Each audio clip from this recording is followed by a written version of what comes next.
যা বাতি থেকে বাইরে ওই সব ফকিনি বাড়ির মেয়া আবার নগর নগে চাপা না রস। আমার বাপ মায়ের বাড়ি গরিব দেখে তাই এনে যা আছে তাই করবেন তাই মেনে নিমু। কি হয়েছে বউ, তোমার হরিণের কথা হাল্লা করতাছ কে? হাল্লা আমি করি না, আমার হরি করে। বুঝি পোলার বোনকে হাল্লা কে নিয়ে করতাছুন? হাল্লা যে কে নিকে করি বউ শাড়িটা পিনছে আমি হোস করছি যে শাড়ি কনে ফেলা কাং বাইতে গেছিলাম আমাকে মা কিনে দিছে যে তারিখে বাইতে যায় সেই তারিখে ওর মায়ের শাড়ি কিনে দেয় নতুন নতুন। আমি কি আর জানি না ওর মার বাড়ি কেমন করে চলে পেটের বাতি যুগে হের না হে বলে আবার শাড়ি কিনে দিব।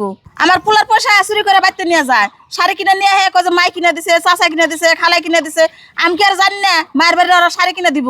আমার বাড়িতে ওর মায়া হে দেখুন না কি হাল অবস্থায় আহে ওর মায় বলে আবার শাড়ি কিনে দিব না। বউ হাসা কথা বলছে, তোমার শাড়িটা কেরা দিছে? কি হয়েছে চাচি? ভাবি কি হাসা কথা হবো? আর বাইসতে তোমার মা তোমার বাবের নাকি ক্যাশ ক্যাশ করতেছে। ইদিন বলে বাইতে গেলে শাড়ি নিয়ে হে, উদিন বলে কাপড় নিয়ে হে, তাই তোমার মাই কোথাছে এনে তুমি কোনে পাও? তোমার মায়ের বাড়িতে একটা টাকা পয়সা নাই, তুমি বাইতে থেকে টাকা চুরি করে নিয়ে যায় হেনে কাপড় কিনে নিয়ে হয় এনে তোমার মাই কইতাছে। মা ভাবেন না তাই না হাল্লা করতেছো কে? তার মধ্যে হে রাস্তার মধ্যে হাল্লা করতেছো না বাইতে নাও।